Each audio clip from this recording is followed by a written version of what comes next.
तो उसको हम लोग बोलते हैं एक्विजिशन प्रोसेस, एक्वायर करने का प्रोसेस, है ना।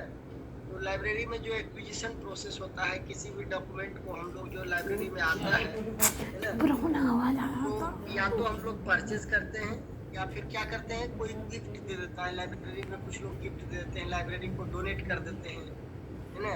या फिर लाइब्रेरी हम लोग परचेज करते हैं। जो हमारा पेरेंट ऑर्गेनाइजेशन है वो हमको बजट देता है कि भाई आपको इतना में इतना खरीदना है। कैसे खरीदना है, उसके लिए लाइब्रेरी कमेटी होता है। लाइब्रेरी कमेटी डिसाइड करता है कि कैसे खरीदना है और किस टाइप का बुक खरीदना है। उसके लिए लाइब्रेरियन जो है हर एक लाइब्रेरी में अलग अलग टाइप का थोड़ा ये अपनाता है, प्रोसीजर है ना। जनरली तो यही है कि लाइब्रेरी कमेटी होता है ना, वो डिसाइड करता है कि क्या करना है। जिसमें लाइब्रेरी कमेटी में प्रोफेसर लोग होते हैं, डीन लोग होते हैं, और लाइब्रेरियन होते हैं, है ना। तो हम लोग का पहला काम क्या है, एक्विजिशन करने का काम। अगर परचेज किए हैं तो एक्विजिशन सेक्शन जो होता है लाइब्रेरी का, उसका काम ही है हमको ऑर्डरिंग करना, ऑर्डर देना, है ना। किसको, तो वेंडर को, पब्लिशर को, एजेंट को, जैसे हम खरीदना चाह रहे हैं, है ना। वो डिपेंड करता है कि हम किस टाइप का मटेरियल खरीद रहे हैं, कितना कितना अमाउंट में खरीद रहे हैं। तो ये सारा चीज के हिसाब से डिपेंड करता है कि हम एजेंट से खरीदें या वेंडर से खरीदें या पब्लिशर से खरीदें, है ना। तो इसके भी नियम है। इसके भी कई ये जो है लाभ होता है, एडवांटेज भी है और डिसएडवांटेज भी है ना। तो लाइब्रेरी में जो भी एक्विजिशन होता है तो उसका एक्विजिशन सेक्शन होता है। अधिग्रहण, हिंदी में अधिग्रहण प्रभाग बोलते हैं। उनका काम होता है कि डॉक्यूमेंट्स के लिए ऑर्डरिंग देना।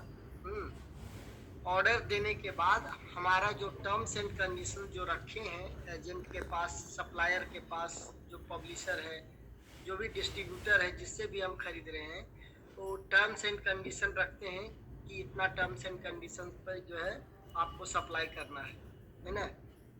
तो टर्म्स एंड कंडीशंस के आधार पर वो जो है हमारा जो वेंडर है या सप्लायर है, वो हमको सप्लाई करता है। फिर एक्विजिशन सेक्शन का काम है कि उसको उसको मिला मैच करना, कि जो हमारा इनवॉइस उसने दिया है, इनवॉइस से मैच हो रहा है, इनवॉइस प्लस हमारा टर्म्स एंड कंडीशंस के हिसाब से डिलीवरी हुआ है कि नहीं। उसके बाद एक्विजिशन का काम क्या है, उसके बाद है एक्सेसनिंग करने का काम। एक एक्सेशन रजिस्टर होता है जिसमें हम लोग एंट्री करते हैं, क्या चीज का, तो वो जो डॉक्यूमेंट्स आता है उसका हम लोग एंट्री करते हैं, है ना, फॉर द रिकॉर्ड के लिए, है ना। तो that is called accession register. उसके बाद ये बुक कहाँ चला जाता है, जब बुक एक्वायर हो गया तो बुक ठप्पा लग गया, एक्सेशन नंबर उसमें पड़ जाता है। उसके बाद वो बुक जाता है टेक्निकल सेक्शन। टेक्निकल सेक्शन जिसको बोलते हैं क्लासिफिकेशन, कैटलॉगिंग, जहाँ हम लोग करते हैं ना, सीखते हैं कि क्लासिफिकेशन, क्लास नंबर लगाना, या कैटलॉगिंग करना। तो वो है क्लास नंबर और कैटलॉगिंग। क्लासिफिकेशन और कैटलॉगिंग जो करते हैं वो सेक्शन का नाम होता है टेक्निकल सेक्शन, जहाँ टेक्निकल काम होता है। बुक जो चला गया वहाँ बुक में फिर लेबल चिपकता है, बुक का जैकेट में डेट स्लिप लगता है। ये सब सारा जो है बुक में लगाया जाता है।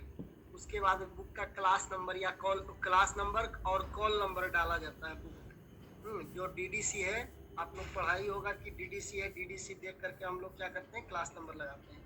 और कैटलॉगिंग क्या करते हैं, कैटलॉगिंग भी हम लोग, कैटलॉगिंग जो रूल्स है उसके अनुसार कैटलॉगिंग करते हैं। तो ये दोनों काम हो जाने के बाद वो बुक तब कहा जाता है, तब बुक जाता है सेल्फ पर। सेल्फ पर वो यूजर्स के लिए उपलब्ध रहता है, या तो डिस्प्ले सेक्शन में जाता है, या फिर बुक या तो डिस्प्ले सेक्शन में जाएगा, या फिर आपका रैक पर जाएगा, है ना। जहाँ पे जो हमारे लाइब्रेरी असिस्टेंट होते हैं वो उसको कॉल नंबर वाइज अरेंज कर देते हैं।